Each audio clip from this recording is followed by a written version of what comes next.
ओम नमो भगवते वासुदेवाय। ओम नमो भगवते वासुदेवाय। ओम नमो भगवते वासुदेवाय। जय जय श्री चैतन्य जय नित्यानंद, जय द्वैत चंद्र जय गौर भक्तवृंद। जय जय श्री चैतन्य जय नित्यानंद, जय द्वैत चंद्र जय गौर भक्तवृंद। जय जय श्री चैतन्य जय नित्यानंद, जय द्वैत चंद्र जय गौर भक्तवृंद। आजानलंबितभुजौ कनकावदादो, संकीर्तनैकपितरो कमलायताक्षो, विश्वम्भरो द्विजवरो युगधर्मपालो, वन्दे जगत्प्रियकरो करुणावतारो। आनन्दलीलामयविग्रहाय हेमाभदिव्याच्छविसुन्दराय, तस्मै महाप्रेमरसप्रदाय श्रीचैतन्यचन्द्राय नमो नमस्ते। ॐ अज्ञानतिमिरान्धस्य ज्ञानाञ्जनशलाकया चक्षुरुन्मिलितं येन तस्मै श्रीगुरवे नमः। श्रीचैतन्यमनोभीष्टं स्थापितं येन भूतले स्वयं रूपा कदा मह्यं ददाति स्वपदान्तिकं। वन्देऽहं श्रीगुरुं श्रीयुतपदकमलं, श्रीगुरून् वैष्णवांश्च श्रीरूपं साग्रजातं सहगणरघुनाथान्वितं तं सजीवं साद्वैतं सावधूतं परिजनसहितं कृष्णचैतन्यदेवं श्रीराधाकृष्णपादान् सहगणललिता श्रीविशाखामितांश्च। हे कृष्णा करुणा सिन्धो दीनबन्धो जगत्पदे, गोपेशा गोपिकाकान्त राधाकान्त नमोऽस्तुते। तप्तकाञ्चनगौराङ्गी राधे वृन्दावनेश्वरी, वृषभानुसुते देवी प्रणमामि हरिप्रिये। वंशाकल्पतरुभ्यश्च कृपा सिन्धुभ्येव च पतितानां पावनेभ्यो वैष्णवेभ्यो नमो नमः। नमः ॐ विष्णुपादाय कृष्णप्रेष्ठाय भूतले श्रीमते भक्तिवेदान्तस्वामिनिति नामिने। नमस्ते सरस्वते देवे गौरवाणी प्रचारिणे, निर्विशेषशून्यवादी पाश्चात्यदेशतारिणे। जय श्री कृष्ण चैतन्य प्रभु नित्यानंद, श्री अद्वैत गदाधर श्रीवासादि गौरभक्तवृंद। हरे कृष्णा कृष्ण कृष्णा हरे हरे, हरे राम राम राम हरे हरे। हरे कृष्णा कृष्ण कृष्णा हरे हरे, हरे राम राम राम हरे हरे। हरे कृष्णा कृष्ण कृष्ण हरे हरे, हरे राम राम राम हरे हरे। मुखं करोति वाचालं पंगुं लङ्घयते गिरिं, यत्कृपातमहं वन्दे श्रीगुरुदीनतारिणं परमानन्दमाधवं श्रीचैतन्यमीश्वरम्। हृदीयस्य प्रेरणाय प्रवर्तितोऽहं वराकरूपो, तस्य हरे पदकमलं वन्दे चैतन्यदेवस्य।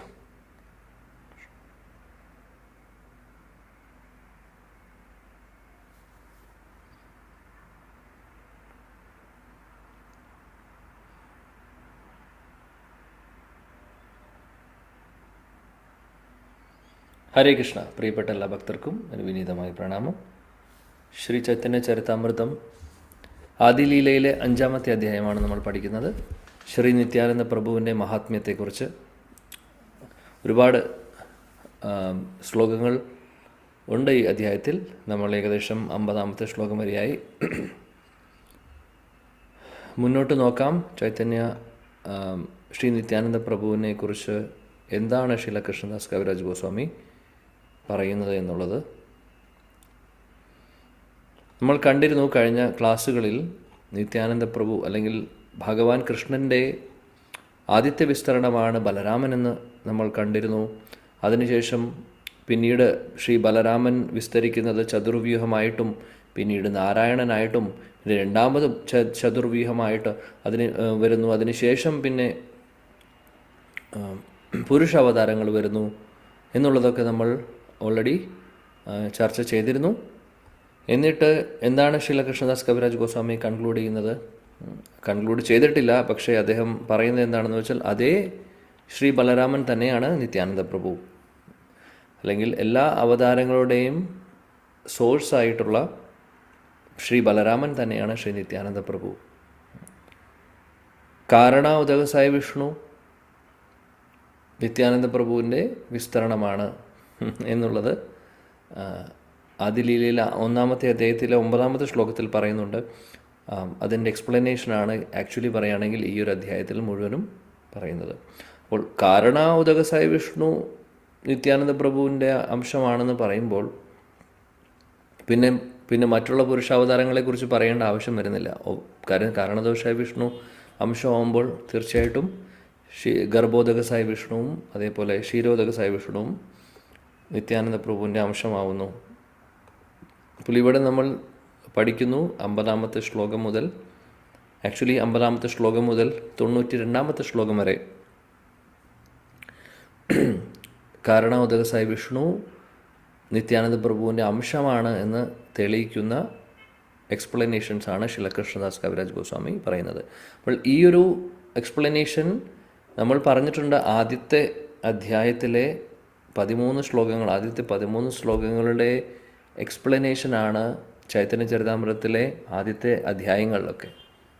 മംഗളാചരണം കഴിഞ്ഞ് ബാക്കിയുള്ള അധ്യായങ്ങളും ഏകദേശം ഇനിയും കുറച്ച് അധ്യായങ്ങളും കൂടെ വരുന്നുണ്ട്. ഓരോ അധ്യായത്തിൽ ഓരോ ശ്ലോകങ്ങൾ ആക്ച്വലി ഓരോ ചാപ്റ്ററായിട്ടാണ് എക്സ്പ്ലനേഷൻ. ഇവിടെ ശ്രീ നിത്യാനന്ദ പ്രഭുവിൻ്റെ അംശമാണ് കാരണദോഷായ വിഷ്ണു എന്ന് നമ്മൾ കാണുന്നു.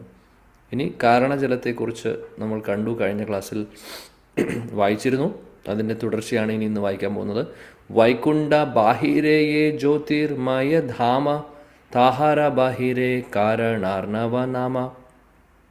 വൈകുണ്ഠ ഗ്രഹങ്ങളുടെ പുറത്ത് ആണ്, നമുക്കറിയാം ബ്രഹ്മജ്യോതി എന്ന് പറയുന്നത് ഭഗവാന്റെ ശരീരത്തിൽ നിന്ന് വരുന്ന ജ്യോതിയാണ്, പ്രകാശമാണ്. അപ്പോൾ ആ ബ്രഹ്മജ്യോതി നമുക്ക് എവിടെ നിന്ന് കണ്ടു തുടങ്ങാൻ സാധിക്കുന്നത് ഭൗതിക ലോകം നമ്മൾ കഴിഞ്ഞ് ആധ്യാത്മിക ലോകത്തിലേക്ക് പ്രവേശിക്കുന്നതിനേക്കാൾ മുമ്പ് തന്നെ ബ്രഹ്മജ്യോതി നമുക്ക് നമ്മൾ കണ്ടു തുടങ്ങും. അതാണ് പറയുന്നത് വൈകുണ്ഠ ഗ്രഹങ്ങളുടെ പുറത്ത് ഈ ബ്രഹ്മജ്യോതി പടരുന്നുണ്ട്. എന്നാൽ ഭൗതിക ലോകത്തിലേക്ക് അത് വരുന്നില്ല. അതിനു മുമ്പ് ഒരു വിരജാ നദിയുണ്ട്. വിരജാ നദിക്ക് ശേഷമാണ് ഇതെല്ലാം ഉള്ളത്.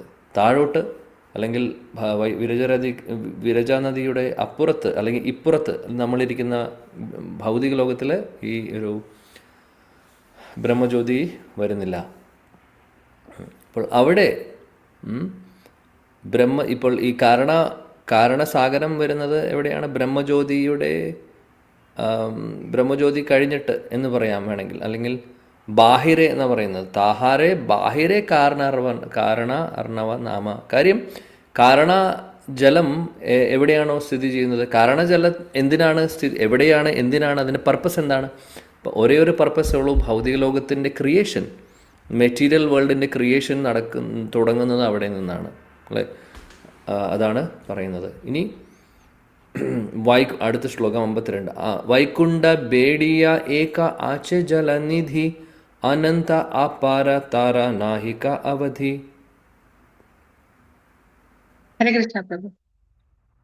വൈകുണ്ഠ ബേഡിയ ഏക ആചെ ജലനിധി ആനന്ദ അപാര താര നാഹിക അവധി. വിവർത്തനം ബൈ ഹിസ് ഡിവൈൻ ഗ്രേസ് അഭയ ചരണാരവിന്ദ ഭക്തി വേദാന്ത സ്വാമി ശ്രീല പ്രഭുപാദ് കി ജയ്. വൈകുണ്ഠത്തിന് ചുറ്റും അനന്തവും അളക്കാനാവാത്തതും അപാരവുമായ ഒരു ജലസമുദ്രമാണ്. ഹരേ കൃഷ്ണ. ഇവിടെ പറയുന്ന കാരണസാഗരത്തെ കുറിച്ചാണ് പറയുന്നത്. 51-ാമത്തെ ശ്ലോകത്തിലും 52-ാമത്തെ ശ്ലോകത്തിലും കാരണസാഗരത്തെ കുറിച്ചാണ് പറയുന്നത്. കാരണസാഗരം വൈകുണ്ഠ ഗ്രഹങ്ങളുടെ പുറത്താണ്. അത് നമുക്കറിയാം. ബ്രഹ്മജ്യോതി വരുന്നത് ബ്രഹ്മജ്യോതിയുടെ പ്രഭാവം നമുക്ക് കണ്ടു തുടങ്ങാൻ സാധിക്കുന്നു. വൈകുണ്ഠ ഗ്രഹങ്ങളിലേക്ക് നമ്മൾ എത്തുന്നതിനേക്കാൾ മുമ്പ് തന്നെ സാധ്യമാണ്. അപ്പോൾ വൈകുണ്ഠ ഗ്രഹങ്ങളുടെ പുറത്ത് ബ്രഹ്മജ്യോതി എന്ന് പറയുന്നു. ഇനി ആ ബ്രഹ്മജ്യോതിയുടെ അപ്പുറത്താണ് കാരണസാഗരം ഇരിക്കുന്നത്. ഈ കാരണസാഗരത്തിനെ കുറിച്ചാണ് പറയുന്നത്. കാരണസാഗരം അനന്ത അപാര അവധി അനന്തമാണെന്ന് പറയുന്നു. നമ്മൾ വിചാരിക്കുന്ന പോലെ ചെറിയൊരു കുളമല്ല, അനന്തമാണ്, അപാരമാണ്. അതേപോലെ അവധി എന്ന് പറഞ്ഞു കഴിഞ്ഞാൽ നാഹിക അവധി, അതിന് ഒരു ലിമിറ്റേഷനും ഇല്ല, അത്രയും വലുതാണ് എന്നാണ് ഉദ്ദേശിക്കുന്നത്. കാരണം ഈ കാരണസാഗരത്തിൽ നിന്നാണ് പിന്നീട് സൃഷ്ടി വരുന്നത്. ഈ കാരണസാഗരത്തിലാണ് മഹാവിഷ്ണു, കാരണ ഉദകസായ വിഷ്ണു വിശ്രമിക്കുന്നത്.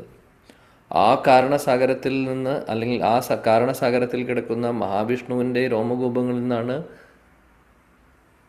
ബ്രഹ്മാണ്ടങ്ങൾ വരുന്നത്. അപ്പോൾ എന്തായിരിക്കും ആ കാരണസാഗരത്തിൻ്റെ വിസ്തരണമെന്ന് ഒന്ന് ആലോചിച്ച് നോക്കും. ഒരുപാട് നമുക്ക് ചിന്തിക്കാൻ പോലും കഴിയാത്തതാണ്. ഇനി അടുത്ത ശ്ലോകം നോക്കാം. ഈ കാരണസാഗരത്തിൻ്റെ കൂടുതൽ ഡീറ്റെയിൽസ്. വൈകുണ്ഠേര പൃഥ്വി ആദി സകല ചിന്മയ മായിക ഭൂതേര തധി ജന്മ നഹി ഹയ. യെസ്. ഹരേ കൃഷ്ണ പ്രഭുജി, പ്രണാംസ്. ഹരേ കൃഷ്ണ. ശ്ലോകം 53. വൈകുണ്ഠേര പൃഥ്വി വ്യാധി സകല ചിന്മയ മായിക ഭൂതേര തദേ ജന്മ നാഹി ഭയ. വിവർത്തനം.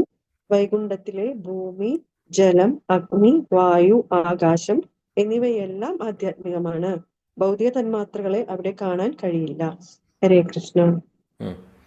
ഇവിടെ ഇനി പറയുന്നത് ഭൂമി അപ്പോനലോ വായുഖം. എവിടുത്തെ?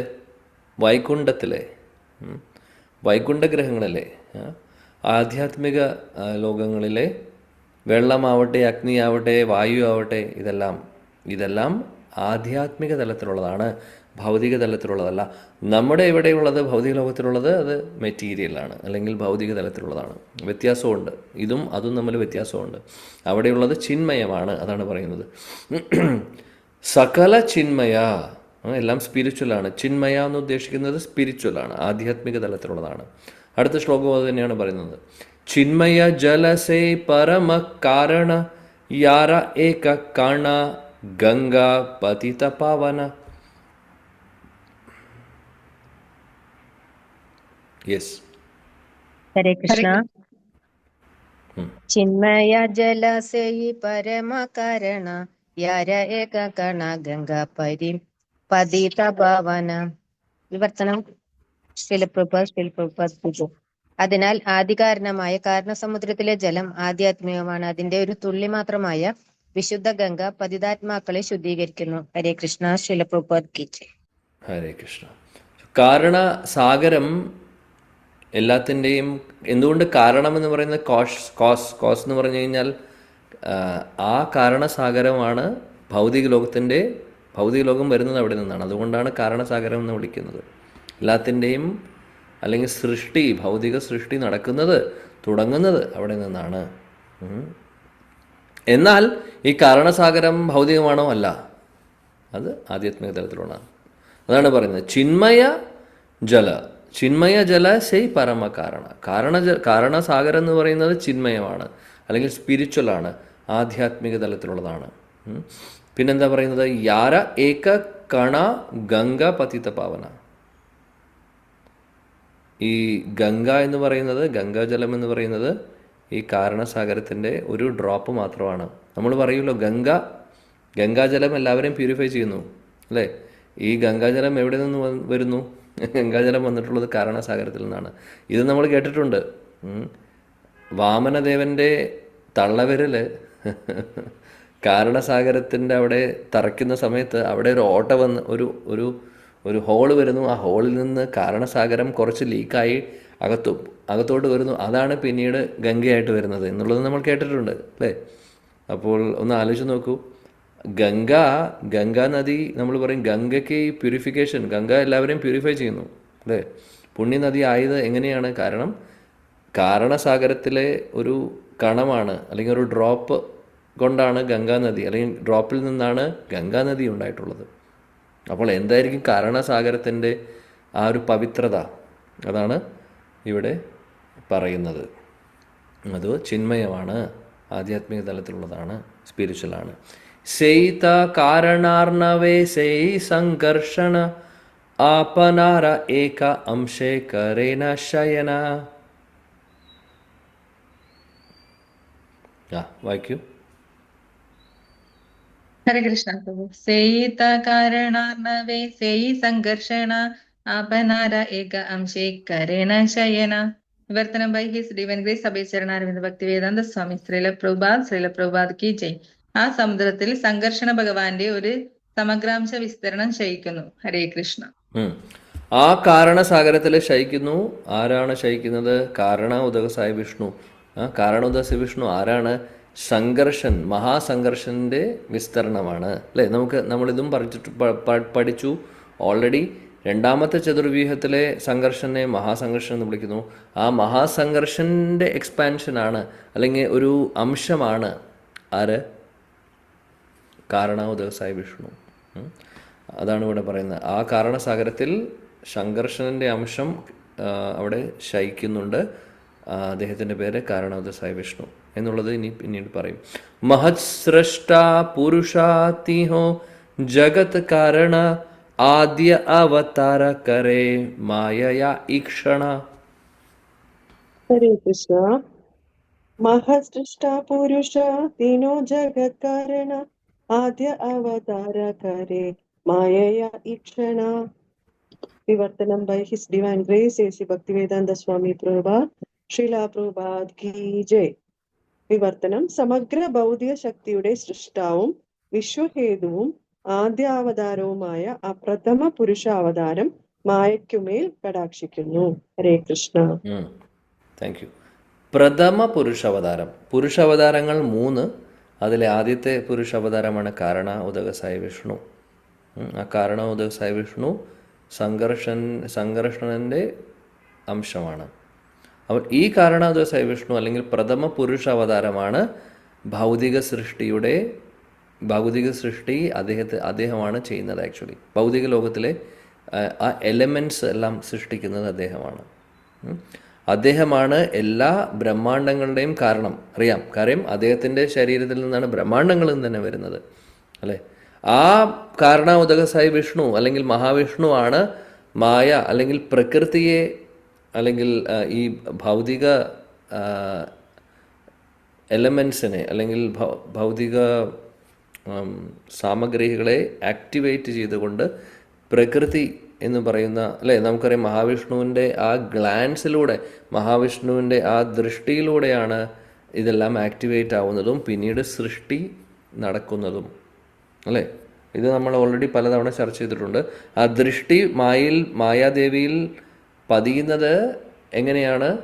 ശിവനിലൂടെ. മഹാദേവനാണ് ആ ദൃഷ്ടിയെ കൊണ്ട് പോകുന്നത്. അങ്ങനെ മായയുമായിട്ട് മിക്സ് ആവുന്ന അല്ലെങ്കിൽ മായയുമായിട്ട് യുണൈറ്റ് ആവുന്നത് ശംഭു മഹാദേവനാണ്. പക്ഷേ അത് ആരുടെ ദൃഷ്ടിയാണ്? മഹാവിഷ്ണുവിൻ്റെ അല്ലേ? അത് നമ്മൾ ഓൾറെഡി പറഞ്ഞിട്ടുണ്ട്. ഇവിടെ അത് വീണ്ടും നമ്മളെ ഓർമ്മിപ്പിക്കുന്നു. മായാശക്തിരഹേ കാരണാദ്ഭിരബാഹിരേ കാരണസമുദ്ര മായാ പാരാശീതേ നാരേ.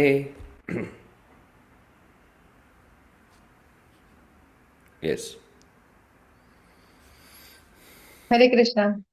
മായാശക്തിരഹേ കാരണാബ്ധീര ബാഹിരേ കാരണ സമുദ്ര മായ പാരശീതേ നാരേ. വിവർത്തനം by his divine grace Abhaycharanaravinda Bhaktivedanta Swami Srila Prabhupad കി ജയ്.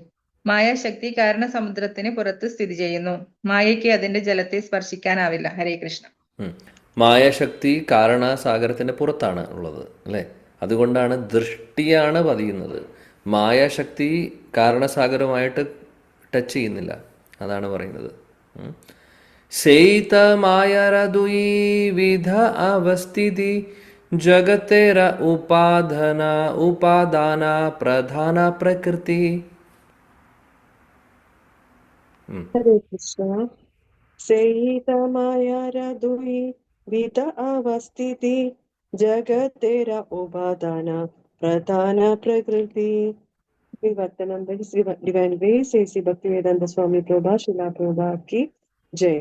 മായയ്ക്ക് 2 വിധത്തിലുള്ള അവസ്ഥകളുണ്ട്. പ്രധാന എന്ന് വിളിക്കപ്പെടുന്ന പ്രകൃതിയാണ് അതിലൊന്ന്. അത് ഭൗതിക ലോകത്തിന്റെ ഘടക പദാർത്ഥങ്ങൾ ലഭ്യമാക്കുന്നു. ഭാവാർത്ഥം: പരമദിവ്യോത്തമ പുരുഷനായ ഭഗവാന്റെ ബാഹ്യശക്തിയായ മായ 2ആയി വിഭജിക്കപ്പെട്ടിരിക്കുന്നു. ഭൗതിക സൃഷ്ടിയുടെ കാരണവും അതിന്റെ ഘടക പദാർത്ഥങ്ങളുടെ വിതരണക്കാരിയും മായയാണ്.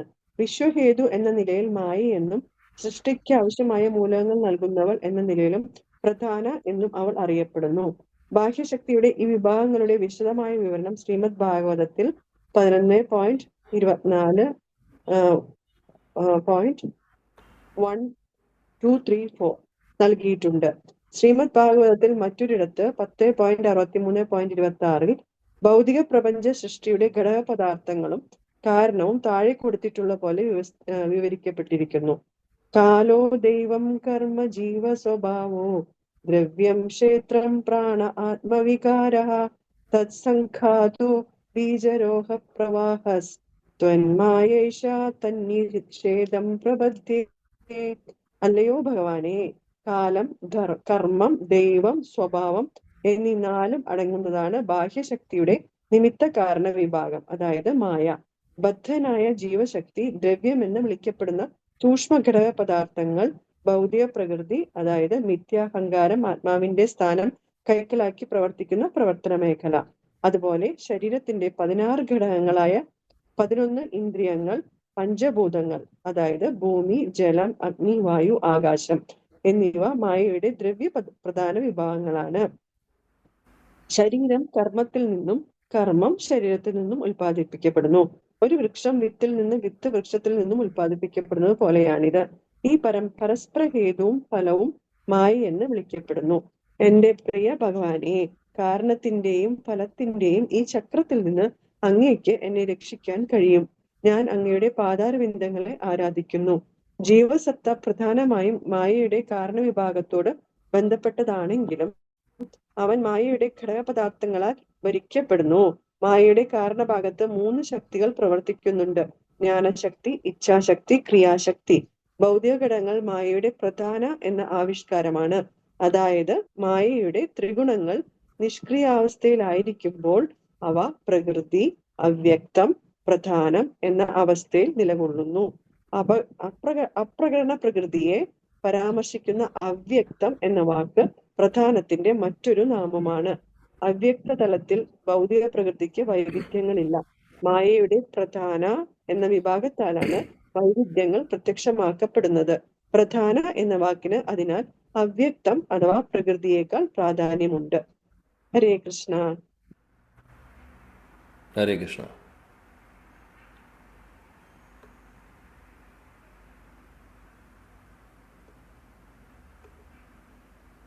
ഓക്കെ,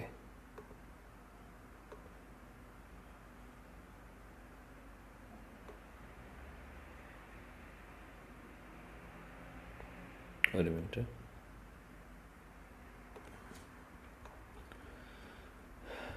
ഇവിടെ പറയുന്നു, സൈത മായര ദ്വിവിധ അവസ്ഥിതി ജഗതേര ഉപാദാന പ്രധാന പ്രകൃതി. മായയ്ക്ക് 2 വിഭാഗങ്ങളുണ്ട് എന്ന് പറയുന്നു. ഒന്നിനെ പറയുന്നു പ്രധാന അല്ലെങ്കിൽ പ്രകൃതി എന്ന്. ഈ പ്രധാന അല്ലെങ്കിൽ പ്രകൃതിയാണ് ഭൗതിക ലോകത്തിലെ സൃഷ്ടിയുമായി സംബന്ധിച്ചുള്ള മൂലകങ്ങളെയെല്ലാം കൊടുക്കുന്നത്, അല്ലെങ്കിൽ മൂലകങ്ങളെയെല്ലാം സൃഷ്ടിക്കുന്നത് എന്ന് പറയാം, അല്ലെങ്കിൽ അതിലേക്ക് സപ്ലൈ ചെയ്യുന്നത്. മായ, ഇപ്പം ശിലപ്രഭുപാജി ഭാവാർത്ഥത്തിൽ ഇത് വിസ്തരിച്ച് പറയുന്നു. മായ എന്ന് പറയുന്ന ഭഗവാന്റെ ബഹിരാംഗ ശക്തിയാണ് മായ എന്ന് വിളിക്കുന്നത്. അത് നമുക്കറിയാം, അത് മറക്കരുത് ഒരിക്കലും. മായ എന്ന് ഉദ്ദേശിക്കുന്നത് ഭഗവാനുമായിട്ട് കണക്ഷൻ ഇല്ലാത്ത ഒന്നുമല്ല. കണക്ഷനുണ്ട്, പക്ഷെ ബഹിരാംഗ ശക്തിയാണ്. ആ ബഹിരാംഗ ശക്തിയാണ് ഭൗതിക മൂലകങ്ങൾ, ഭൗതിക ലോകത്തിൻ്റെ സൃഷ്ടിയുമായിട്ട് സംബന്ധിച്ചുള്ള മൂലകങ്ങളെല്ലാം സപ്ലൈ ചെയ്യുന്നത്. ഇനി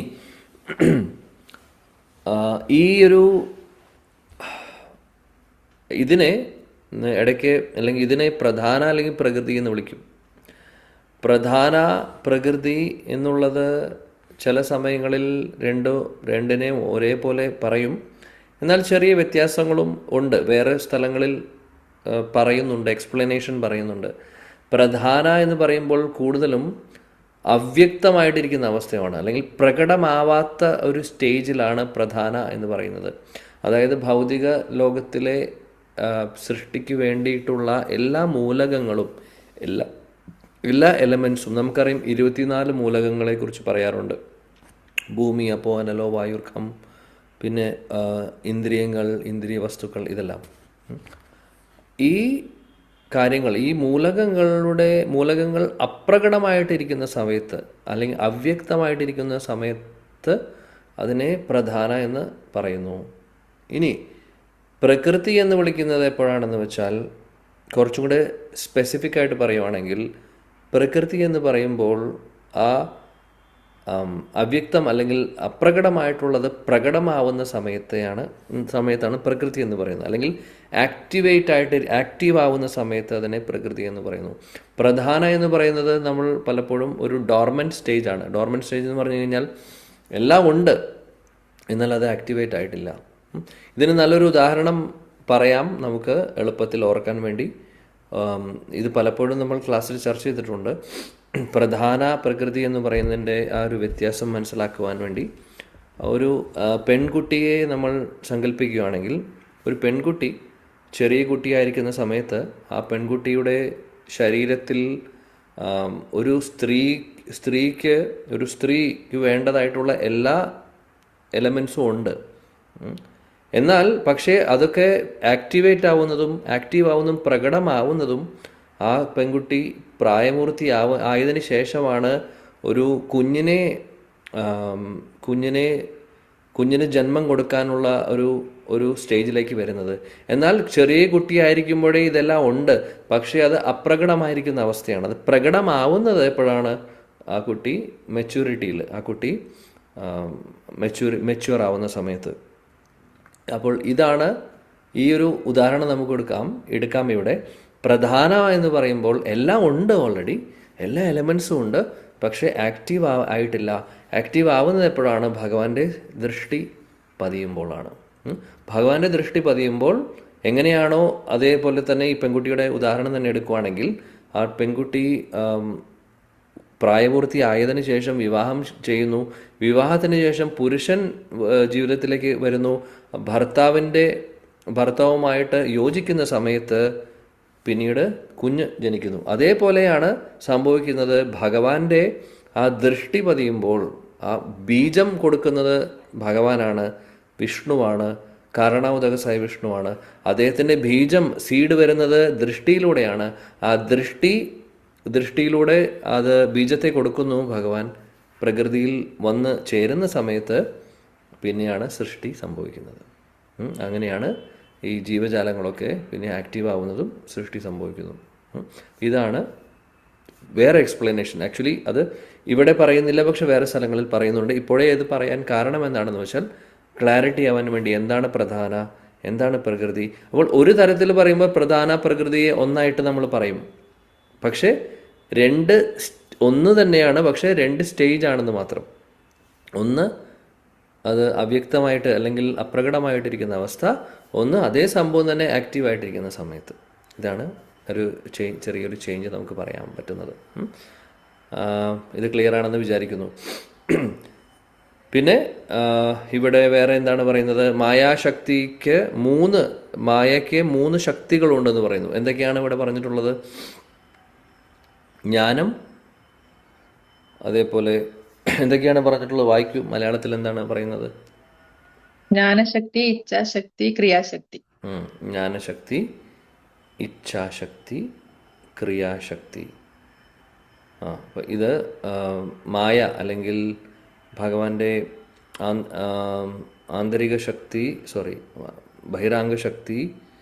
ഇവിടെ 3 തലമാണ് പറയുന്നത്. ക്രിയാശക്തി അല്ലെങ്കിൽ ഇച്ഛാശക്തി, ജ്ഞാനശക്തി. ഓക്കെ, അപ്പോൾ അത് നമ്മൾ മനസ്സിലാക്കി വെക്കുക. പ്രഭു, മറ്റേ പ്രധാന എന്ന് പറയുമ്പോൾ പ്രകൃതി എന്നുള്ളതിൽ വരുമ്പോഴല്ലേ ഭഗവാന്റെ ക്രിയേഷൻ ഉണ്ടാവുന്നത്? പ്രധാനയിൽ ക്രിയേഷൻ ഉണ്ടാവില്ലല്ലോ. ക്രിയേഷൻ നടക്കുന്നത് പ്രകൃതി ആവുമ്പോഴാണ്, ആക്ടിവേറ്റ് ആവുമ്പോഴാണ് ആക്ച്വലി. ഓക്കെ, അപ്പൊ ഇച്ഛാശക്തി, ജ്ഞാനശക്തി, ക്രിയാശക്തി എന്നുള്ള ആ ക്രിയാശക്തിയിൽ വരുമ്പോഴാണ് പ്രകൃതിയായിട്ട്. അത് അതിനു മുമ്പ് പ്രധാനയിൽ ഇരിക്കുമ്പോ ജ്ഞാനശക്തിയും മാത്രമേ ഉണ്ടാവുള്ളൂ. അങ്ങനെ മായാശക്തി എന്ന് ഓവറോൾ ടോട്ടലായിട്ടാണ് പറയുന്നത്. ഇവിടെ പ്രകൃതി പ്രധാന സെപ്പറേറ്റ് ആയിട്ട് പറയുന്നില്ല. ഇവിടെ മായാശക്തിയിൽ ഈ പറയുന്ന 3 ശക്തികളും ഉണ്ട് എന്ന് പറയുന്നു. ഓക്കെ. സോ ഇവിടെ നമ്മൾ ഡിഫറൻഷിയേറ്റ് ചെയ്യുന്നില്ല, അത് എപ്പോഴും ഏത് സ്റ്റേജിലാണെന്നുള്ളത് പറയുന്നില്ല. ബട്ട് മായാശക്തിയിൽ ഇത് 3 ഉണ്ട്. കാര്യം സൃഷ്ടിക്കുള്ള സൃഷ്ടിയും ഉണ്ട്, ഇച്ഛാശക്തി, ഇതെല്ലാം ഈ പറയുന്ന 3 ടൈപ്പ് ഓഫ് ശക്തികൾ അതിലുണ്ട് എന്ന് പറയുന്നു ഇവിടെ. അത്രയേ ഉള്ളൂ. ഓക്കെ. അടുത്ത ശ്ലോകം. ജഗത് കാരണ നഹേ പ്രകൃതി ജഡരൂപ ശക്തി സഞ്ചാരിയ താരേ കൃഷ്ണ കരേ കൃപ.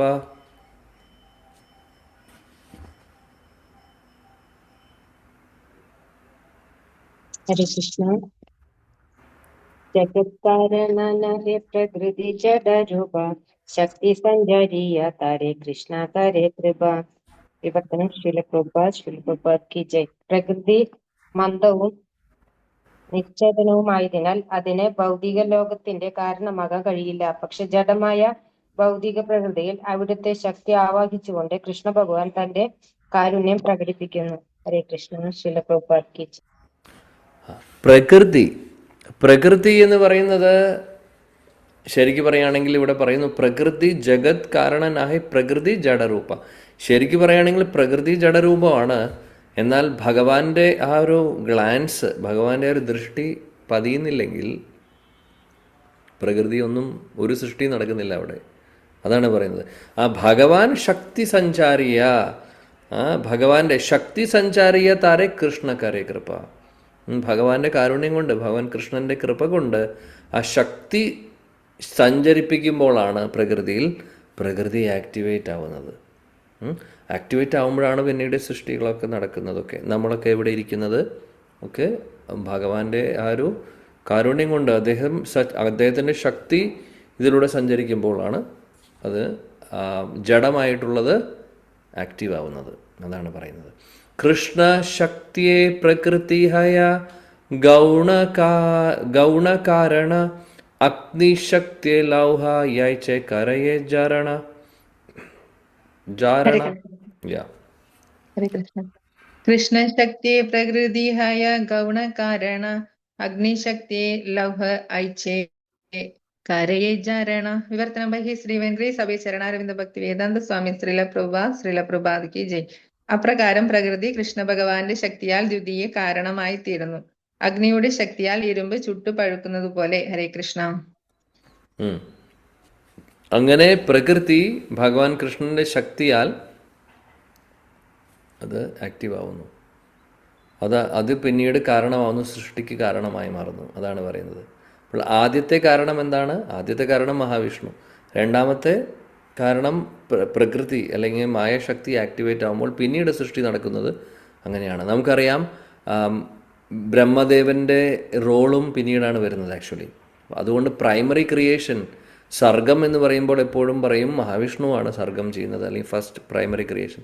സെക്കൻഡറി ക്രിയേഷനെയാണ് ബ്രഹ്മാവ് ചെയ്യുന്നത്, വിസർഗം എന്ന് പറയും. അപ്പോൾ ഇവിടെ പറയുന്നത് ഭഗവാൻ കൃഷ്ണൻ്റെ ആ ശക്തി സഞ്ചരിക്കുന്നതിലൂടെയാണ് ഇത് ആക്ടിവേറ്റ് ആവുന്നത് പ്രകൃതി.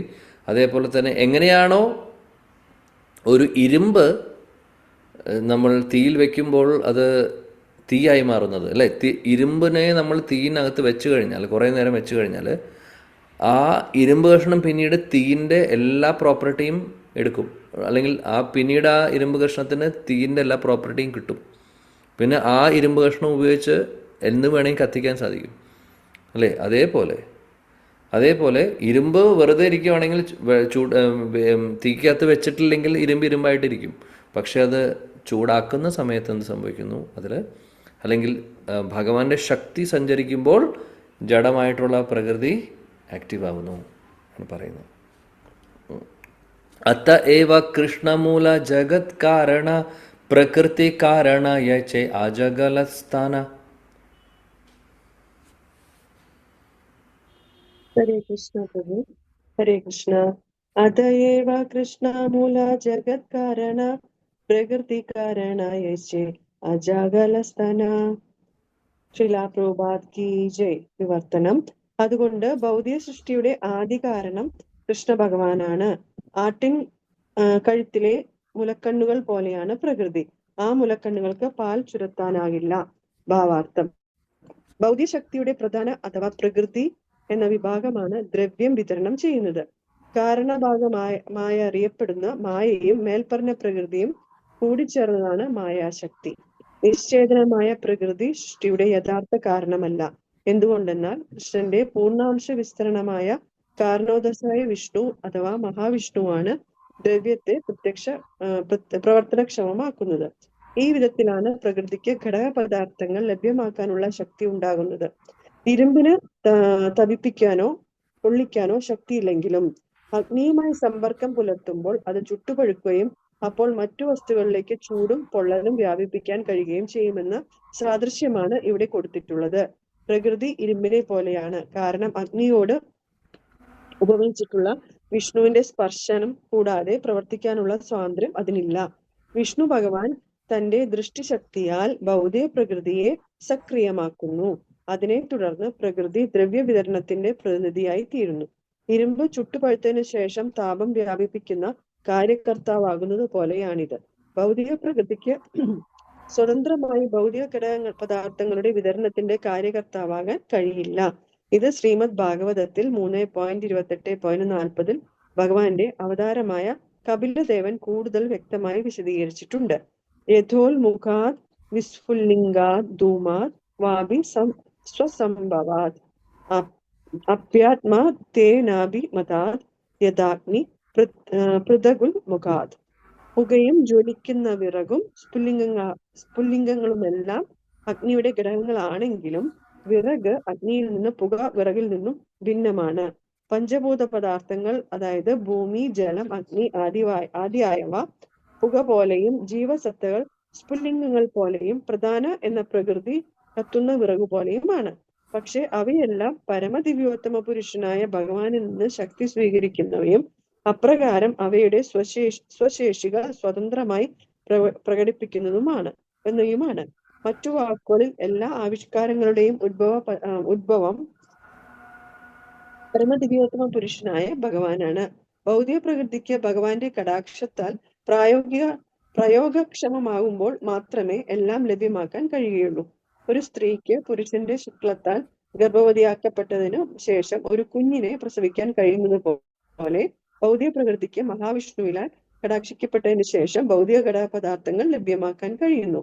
അതിനാൽ പ്രധാനത്തിന് പരമദിവ്യോത്തമ പുരുഷനായ ഭഗവാന്റെ മേൽനോട്ടത്തിൽ നിന്നും സ്വതന്ത്രയാകാൻ കഴിയില്ല. ഇത് ഭഗവത്ഗീത 9.10 സ്വീകരിച്ചിട്ടുണ്ട്. മയാധ്യക്ഷേണ പ്രകൃതി ശ്രൂയതേ സചരാചരം. പ്രകൃതി അഥവാ സമഗ്ര ഭൗതിക ശക്തി പ്രവർത്തിക്കുന്നത് ഭഗവാന്റെ മേൽനോട്ടത്തിന് കീഴിലാണ്. ഭൗതിക തന്മാത്രകളിലെ മൂലസ്രോതസ് കൃഷ്ണനാണ്. അതിനാൽ കൃഷ്ണനെ വിസ്മരിച്ചുകൊണ്ട് പ്രകൃതിയെ ഈ ഘടകങ്ങളുടെ സ്രോതസ്സായി കണക്കാക്കാനുള്ള നാസ്തികരായ സംഖ്യാദാർശനികരുടെ ഉദ്യമം ആട്ടിൻ കഴുത്തിൽ ഞാന്നു കിടക്കുന്ന തോളിലെ മുലക്കണ്ണുകളിൽ നിന്ന് പാൽ നേടാനുള്ള ശ്രമം പോലെ പാഴാണ്.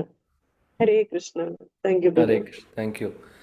സോ ഇവിടെ പറയുന്നു ഭഗവാൻ കൃഷ്ണനാണ് എല്ലാത്തിൻ്റെയും കാരണം. ഈ ഭൗതിക സൃഷ്ടി ഭഗവാൻ കൃഷ്ണൻ്റെ ആ ഒരു പ്രസൻസ് ഇല്ലെങ്കിൽ, അദ്ദേഹത്തിൻ്റെ ശക്തി ഇല്ലെങ്കിൽ, അദ്ദേഹത്തിൻ്റെ മഹാകാരുണ്യം ഇല്ലെങ്കിൽ ഇതൊന്നും നടക്കില്ല എന്നാണ് പറയുന്നത്. പ്രകൃതി ജഡമാണ് അല്ലെങ്കിൽ, അല്ലേ, ഭഗവാന്റെ ദൃഷ്ടി പതിയുമ്പോൾ അല്ലെങ്കിൽ ഭഗവാന്റെ ശക്തി സഞ്ചരിക്കുമ്പോഴാണ് പ്രകൃതി ആക്റ്റീവ് ആവുന്നത് എന്നുള്ളത് നമ്മൾ കണ്ടു. ഈ ശ്ലോകത്തിലും അത് തന്നെയാണ് പറയുന്നത്. ആടിൻ്റെ കഴുത്തിലുള്ള മുലക്കണ്ണ് പോലുള്ള കുറേ ഭാഗങ്ങളുണ്ട്. ആക്ച്വലി അത് പാല് അതിൽ നിന്ന് പാല് കിട്ടുമോ ഇല്ല, അതേപോലെ. പക്ഷെ കാണുമ്പോൾ തോന്നും പാല് കിട്ടുമെന്നുള്ളത്. എന്നാൽ അങ്ങനെയല്ല. അപ്പോൾ അത് എങ്ങനെയാണ് പ്രകൃതി ആക്റ്റീവ് ആവുന്നത്? ഭഗവാന്റെ ആ ഒരു പ്രസൻസോട്, ഭഗവാന്റെ കാരുണ്യത്തോടു കൂടി. നമ്മൾ ഓൾറെഡി ഇതിനെക്കുറിച്ച് ചർച്ച ചെയ്ത് കഴിഞ്ഞു. ഭഗവാന്റെ ആ ദൃഷ്ടിയിലൂടെയാണ് ആക്ടിവേറ്റ് ചെയ്യുന്നത് എന്നുള്ളതൊക്കെ. പിന്നെ നമ്മൾ കഴിഞ്ഞ ശ്ലോകത്തിൽ ഉദാഹരണവും പറഞ്ഞു. ഇരുമ്പിനെ വെറുതെ വെക്കുകയാണെങ്കിൽ ഇരുമ്പിന് ആ ചൂട് അല്ലെങ്കിൽ ഇരുമ്പിന് കത്തിക്കാനുള്ളൊരു ശക്തി ഉണ്ടാവില്ല. എന്നാൽ തീയുമായിട്ട് സമ്പർക്കം വരുമ്പോൾ ഇരുമ്പിന് തീയിൻ്റെ ക്വാളിറ്റീസ് കിട്ടുന്നു. അതേപോലെ പ്രകൃതിക്ക് ഭഗവാനുമായിട്ട് സമ്പർക്കം വരുമ്പോൾ അല്ലെങ്കിൽ ഭഗവാന്റെ ദൃഷ്ടി പതിയുമ്പോൾ, സമ്പർക്കം നേരിട്ടില്ല, എന്നാൽ ഭഗവാന്റെ ദൃഷ്ടിയാണ് വരുന്നത്, ദൃഷ്ടിയിലൂടെ അത് ആക്ടിവേറ്റ് ആവുന്നു. അതുകൊണ്ട് നമ്മൾ മനസ്സിലാക്കണം, പ്രകൃതി ഒരിക്കലും ഇൻഡിപെൻഡൻ്റ് അല്ല, പൂർണ്ണമായിട്ടും ഭഗവാനെ ആശ്രയിച്ചിരിക്കുന്നു പ്രകൃതി. അതുകൊണ്ട് നമ്മൾ കൂടുതൽ ഭഗവത്ഗീതയിലും പറയുന്നു, മയാധ്യക്ഷേണ പ്രകൃതി സൂയതേ സചരാചരം. ഭഗവത്ഗീത 9:10 പറയുന്നുണ്ട്. ഭഗവാൻ പറയുന്നു, എൻ്റെ അധ്യക്ഷതയിലാണ് ഈ പ്രകൃതി അല്ലെങ്കിൽ ഭൗതിക ലോകം വർക്ക് ചെയ്യുന്നത്, എൻ്റെ സൂപ്പർവിഷനിലാണ് എന്ന് പറയുന്നു അദ്ദേഹം. അപ്പോൾ ഭഗവാൻ ഇല്ലെങ്കിൽ ഇത് ആക്റ്റീവല്ല. പിന്നെ വേറൊരു ഉദാഹരണം കൂടെ ശിലപ്രഭാജി പറയുന്നു. നമ്മൾ ഈ ഉദാഹരണം ഓൾറെഡി പറഞ്ഞു കഴിഞ്ഞു. ഒരു സ്ത്രീക്ക് കുഞ്ഞ് ജനിക്കുന്നത് പുരുഷൻ്റെ ബീജം വരുമ്പോഴാണ്, അത് ഒരുമിക്കുമ്പോഴാണ് കുഞ്ഞ് ജനിക്കുന്നത്. അതേപോലെ മഹാവിഷ്ണുവിൻ്റെ ആ ഒരു ദൃഷ്ടി പതിയുന്നില്ലെങ്കിൽ ഒരിക്കലും ബാക്കിയുള്ള സൃഷ്ടി നടക്കില്ല എന്നുള്ളത് വീണ്ടും നമ്മളെ ഓർമ്മിപ്പിക്കുന്നു. അപ്പം അതുകൊണ്ട് ഭഗവാനെ മാറ്റി നിർത്തിക്കൊണ്ട് പ്രകൃതി മാത്രം എല്ലാമാണ് എന്ന് പറയുന്നതിന് അർത്ഥമില്ല. നാസ്തികരാണ് അങ്ങനെ പറയുന്നത്. നാസ്തികരാണ് ഭഗവാനെ മാറ്റി നിർത്തുന്നത്. ഇതെല്ലാം അങ്ങനെ നടക്കുന്നു, എങ്ങനെയോ നടക്കുന്നു, അതിൻ്റെ പുറകിൽ ഒരാളുണ്ടെന്ന് അറിയില്ല, അല്ലെങ്കിൽ ഇതിൻ്റെ പുറകിൽ ഭഗവാനുണ്ടെന്ന് അവർ അംഗീകരിക്കുന്നില്ല. അതാണ് നാസ്തികരുടെ പ്രശ്നം. അവർ പറയുന്നു ഇതൊക്കെ ബൈ ചാൻസിൽ നടക്കുന്നുണ്ട്, എങ്ങനെയൊക്കെ നടന്നു പോകുന്നുണ്ട് എന്ന് പറയും. ഇനി നാസ്തികരായിട്ടുള്ള ശാസ്ത്രജ്ഞരും അതാണ് പറയുന്നത്, ഇതൊക്കെ എങ്ങനെ വന്നു, എവിടെ നിന്ന് വന്നു, കാര്യങ്ങളൊന്നും അറിയില്ല, അതൊക്കെ വന്നു, അങ്ങനെയുള്ളൂ, അത്രേ അവർക്ക് അറിയുള്ളൂ. എന്നാൽ ഇതിൻ്റെ പുറകിൽ ഭഗവാൻ ഉണ്ട് എന്നുള്ളത് അവർക്കറിയില്ല. മയാധ്യക്ഷേണ പ്രകൃതി സൂയതേ സചരാചരം എന്നുള്ള ശ്ലോകം അവർക്കറിയില്ല. ശ്ലോകം അറിഞ്ഞാലും അതിൻ്റെ അർത്ഥം അറിയില്ല. അതാണ് അടുത്ത ശ്ലോകം. മായ അംശേ കഹിതാരേ നിമിത്ത കാരണ സേഹന ഹേ യാതേ കർത്ത ഹേതു നാരായണ. ഹരേ കൃഷ്ണ പ്രഭു. മായ അംശേ കഹി താരേ നിമിത്ത കാരണ സേഹന ഹേ യാത്തെ കർത്ത ഹേതു നാരായണ. വിവർത്തനം ബൈ ഹിസ് ഡിവൈൻ ഗ്രേസ് സഭ ചരണാരവിന്ദ ഭക്തി വേദാന്ത സ്വാമി ശ്രീല പ്രഭുപാദ് കി ജയ്. ഭൗതിക പ്രകൃതിയുടെ മായാവിഭാഗമാണ് പ്രപഞ്ച സൃഷ്ടിയുടെ നേരിട്ടുള്ള കാരണം. പക്ഷേ അതിനും യഥാർത്ഥ കാരണമാകാൻ കഴിയില്ല. എന്തുകൊണ്ടെന്നാൽ മൂലകാരണം ഭഗവാൻ നാരായണനാണ്. ഹരേ കൃഷ്ണ.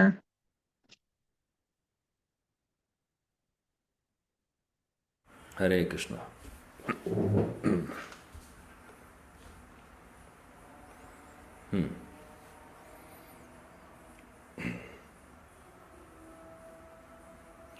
എന്താണ് പറയുന്നത്? മായ എന്ന് പറയുന്നത് ഭൗതിക പ്രകൃതിയുടെ ഒരു കാരണമായിട്ട് പറയാം. കാര്യം പിന്നീട് സൃഷ്ടികളൊക്കെ സംഭവിക്കുന്നത് മായാശക്തിയിലൂടെയാണ്. എന്നാൽ ആ മായാശക്തി എങ്ങനെ ആക്റ്റീവ് ആവുന്നു? അത് ഭഗവാന്റെ ശക്തിയിലൂടെയാണ്. അതാണ്. അപ്പോൾ ഒറിജിനൽ കോസ് എന്താണ്? ഒറിജിനൽ കാരണം എന്താണ്? ശരിയായിട്ടുള്ള ഹേതു, കർത്താഹേതു എന്ന് പറഞ്ഞ ഒറിജിനൽ കാരണം, ഹേതു, അത് ഭഗവാൻ നാരായണനാണ്, ഭഗവാൻ കൃഷ്ണനാണ് എന്നുള്ളതാണ് പറയുന്നത്. മായ അംശേ കഹിതാരത്തെ നിമിത്ത കാരണം, മായയെ നിമിത്ത കാരണമായിട്ട് പറയുന്നു. എന്നാൽ ഭഗവാനെ പറയുന്നു കർത്താഹേതു അല്ലെങ്കിൽ ഒറിജിനൽ കാരണം, കോസ്. യെസ്. ഘട്ടേര നിമിത്ത ഹേതു യൈചെ കുംഭകാര തായ്ചെ ജഗത്തേര കർത്ത പുരുഷാവതാര.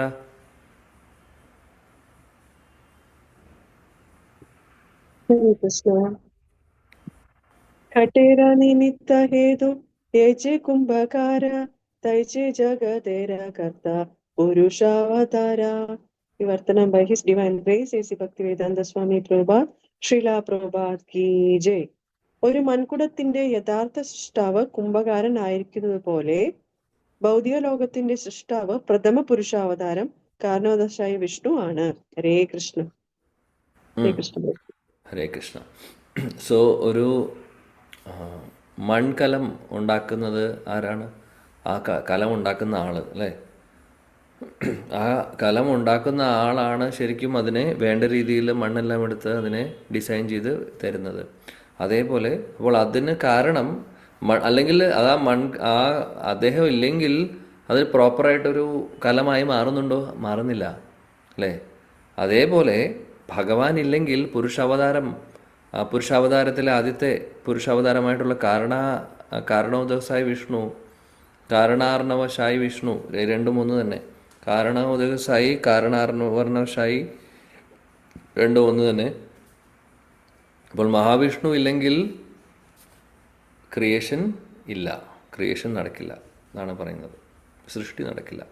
കൃഷ്ണകർത്ത മായ താൻര കരേന സഹായ ഘട്ടേര കാരണ ചക്ര ദണ്ഡാദി ഉപായ. ഹരേ കൃഷ്ണ. കൃഷ്ണകർത്തമായ താൻര കരേന സഹായ ഘടേര കാരണ ചക്രദണ്ഡാദി ഉപായ. വിവർത്തനം ശ്രീ എസ് ഭക്തിവേദാന്ത സ്വാമി ശീലപ്രഭുപാദ് കി ജയ്. കൃഷ്ണനാണ് യഥാർത്ഥ സൃഷ്ടാവ്. മായ അവിടുന്ന് ഉപകരണം എന്ന രീതിയിൽ സഹായിക്കുക മാത്രമേ ചെയ്യുന്നുള്ളൂ. കുംഭകാരന്റെ ചക്രവും മറ്റു ഉപകരണങ്ങളും ഒരു കുടത്തിന്റെ ഉപാദാന കാരണങ്ങളാകുന്നത് പോലെ. ഹരേ കൃഷ്ണ. ശീലപ്രഭുപാദ്. ഹരേ കൃഷ്ണ. കുംഭകാരൻ്റെ ചക്രവും മറ്റുള്ള സാധനങ്ങളും ഒക്കെ ഒരു കാരണമായി മാറുന്നു ആ കലമുണ്ടാക്കുന്നതിന്, അല്ലേ? എന്നാൽ ആ കുംഭകാരൻ ഉള്ളത് കൊണ്ടാണ് ഇത് നടക്കുന്നത്. അദ്ദേഹമാണ് ഇതിനെ ഡിസൈൻ ചെയ്യുന്നതും അദ്ദേഹത്തിൻ്റെ ഒരു ശക്തി, അദ്ദേഹം ആണ് ഇതിനെ പ്രോപ്പറായിട്ട് ആ കലത്തെ ഉണ്ടാക്കുന്നത്, മൺകുടത്തെ ഉണ്ടാക്കുന്നത്. അതേപോലെ ഭഗവാനാണ് സൃഷ്ടി ശരിക്കും ചെയ്യുന്നത്, കൃഷ്ണനാണ് സൃഷ്ടി ശരിക്കും ചെയ്യുന്നത്. മായ എന്ന് പറയുന്നത് ഒരു ഉപകരണം മാത്രമാണ് ഈ ഒരു പ്രോസസ്സിൽ എന്നാണ് പറയുന്നത്. ദൂരഹൈത്തെ പുരുഷ കരേ മായാത്തെ അവധാന ജീവരൂപ വീര്യത്തെ കരേന ആധാന. ഹരേ കൃഷ്ണ. ദൂരഹൈത്തെ പുരുഷ കരേ മായാത്തെ അവധാന ജീവരൂപ വീര്യതാത്തെ കരേന ആധാന. വിവർത്തനം ബൈ ഹിസ് ഡിവൈൻ ഗ്രേസ് അഭയ ചരണാരവിന്ദ ഭക്തിവേദാന്ത സ്വാമി ശ്രീലപ്രഭുപാദ് കി ജയ്. പ്രഥമ പുരുഷൻ വിദൂരതയിൽ നിന്ന് മായയ്ക്കുമേൽ ദൃഷ്ടിപാതം ചെയ്യുന്നു. അപ്രകാരം അവിടുന്ന് ജീവന്മാരാകുന്ന ബീജങ്ങളാൽ അവളെ ഗർഭവതിയാക്കുന്നു. ഹരേ കൃഷ്ണ. ഹരേ കൃഷ്ണ. അപ്പോൾ പുരുഷാവതാരം കാരണോദകസായി വിഷ്ണു അല്ലെങ്കിൽ മഹാവിഷ്ണു അദ്ദേഹത്തിൻ്റെ ദൃഷ്ടിയിലൂടെ അകലെ നിന്ന് അദ്ദേഹത്തിൻ്റെ ദൃഷ്ടി പതിയുകയാണ് ചെയ്യുന്നത്. അങ്ങനെ ബീജം കൊടുക്കുന്നു, വിത്ത് പോകുന്നത് അങ്ങനെയാണ്. അങ്ങനെ പ്രകൃതിയെ പ്രകൃതിയെ ഈ ലിവിങ് എൻറ്റിറ്റീസ് അല്ലെങ്കിൽ ജീവസത്തുക്കളൊക്കെ അങ്ങനെയാണ്. ജീവരൂപ, അതാണ് പറയുന്നത്, ജീവരൂപ വീര്യ താത്തെ കരേന ആധാന. അപ്പം അദ്ദേഹത്തിൻ്റെ ദൃഷ്ടിയിലൂടെയാണ് ഇതിനെ അതിലേക്ക് ആ വിത്തിനെ അല്ലെങ്കിൽ ആ ഒരു വീര്യം, ആ ഒരു ബീജത്തെ കൊടുക്കുന്നത്. അതായത് ജീവരൂപമൊക്കെ അങ്ങനെയാണ് പിന്നീട് സൃഷ്ടിക്കുന്നത്. അപ്പോൾ ഭഗവാനാണ് അതിലേക്ക് ബീജം കൊടുക്കുന്നത്. അതുകൊണ്ടാണ് പറയുന്നത് നമ്മളെല്ലാവരും ജീവസത്തകളെല്ലാം ഭഗവാന്റെ അംശമാണെന്ന് പറയാൻ കാര്യം അതാണ്. ഇപ്പോൾ കാര്യം നമുക്ക് റിലേറ്റ് ചെയ്യാൻ പറ്റുന്നുണ്ടോ എന്ന് വിശ്വസിക്കുന്നു. മഹാവിഷ്ണു ആണ് ഈ ബീജത്തെ പ്രകൃതിയിലേക്ക് കൊടുക്കുന്നത്. പിന്നീട് നമുക്ക് ശരീരം കിട്ടുന്നതൊക്കെ പിന്നീട് പ്രകൃതിയാണ്, മായയാണ് പിന്നീട് ചെയ്യുന്നത്. അല്ലെങ്കിൽ മായാശക്തിയുടെ ആ ഒരു അണ്ടറിൽ വരുമ്പോൾ 3 ഗുണങ്ങളുടെ അടിസ്ഥാനത്തിൽ ശരീരം കിട്ടുന്നു. പക്ഷെ ജീവരൂപത്തെ ആരാണ് അതിലേക്ക് ഇംപ്രഗ്നേറ്റ് ചെയ്യുന്നത്? ആരാണ് ഇംപ്രഗ്നേറ്റ് ചെയ്യുക എന്ന് പറഞ്ഞു കഴിഞ്ഞാൽ അതിലേക്ക് കൊടുക്കുന്നത്, വിത്തിനെ പാവുന്നത് ആരാണ്? മഹാവിഷ്ണുവാണ്. അപ്പം നമ്മൾ അങ്ങനെയാണ്. അപ്പം അതുകൊണ്ടാണ് നമ്മളെല്ലാവരും ഭഗവാന്റെ വിഷ്ണുവിൻ്റെ അംശമാണെന്ന് പറയുന്നത്. അദ്ദേഹമാണ് കൊടുക്കുന്നത്. പിന്നീടാണ് പിന്നെ ശരീരമൊക്കെ നമുക്ക് കിട്ടുന്നത്. ഹരേ കൃഷ്ണ. ഓക്കെ, സോ ഇവിടെ നമുക്ക് അവസാനിപ്പിക്കാം ഇന്നത്തെ ഡിസ്കഷൻ. ഭഗവാന്റെ മഹാകാരുണ്യം ഉണ്ടെങ്കിൽ ശ്രീ ചൈതന്യ മഹാപ്രഭുവിൻ്റെ മഹാകാരുണ്യം നമുക്ക് എല്ലാവർക്കും ഉണ്ട്. അതുകൊണ്ടാണ് ഇത്രയെങ്കിലും നമുക്ക് ഇത് വായിക്കുവാനും ചൈതന്യ ചരിതാമൃതം പഠിക്കുവാനും നമുക്ക് ചെറുതായിട്ട് സാധിക്കുന്നത്.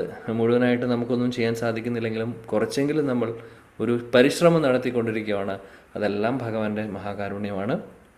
ശ്രീ ചൈതന്യ മഹാപ്രഭുവിൻ്റെയും ശ്രീ നിത്യാനന്ദ പ്രഭുവിൻ്റെയും അദ്ദേഹത്തിൻ്റെ എല്ലാ പാർഷദരുടെയും തൃപ്പാദങ്ങളിൽ നമസ്കരിച്ചുകൊണ്ട് ശില കൃഷ്ണദാസ് കവിരാജ് ഗോസ്വാമിയുടെയും ശില പ്രഭുപാജിയുടെയും മഹാകാരുണ്യവും നമുക്ക് നമ്മുടെ മേലിലുണ്ട്. അതുകൊണ്ടാണ് ചൈതന്യ ചരിതാമൃതം നമുക്ക് കിട്ടിയിട്ടുള്ളത്. അവരുടെ എല്ലാവരുടെയും തൃപ്പാദങ്ങളിൽ നമസ്കരിച്ചുകൊണ്ട് പ്രാർത്ഥിച്ചുകൊണ്ട് നമുക്ക് ഇന്നത്തെ സത്സംഗം ഇവിടെ അവസാനിപ്പിക്കാം. ഹരേ കൃഷ്ണ കൃഷ്ണ കൃഷ്ണ ഹരേ ഹരേ, ഹരേ രാം രാം രാം ഹരേ ഹരേ. ശ്രീ ചൈതന്യ ചരിതാമൃത की जय, शिला कृष्णदास कविराज गोस्वामी की जय, पतित पावन शिल प्रभुपाद की जय, गौड़ीय गुरु वृंद की जय, समवेद गौर भक्त वृंद की जय, हिताय गौर प्रेमानंदे. हरे हरे कृष्ण. हरे कृष्ण प्रभु जी, प्रणाम. प्रणाम. Thank you.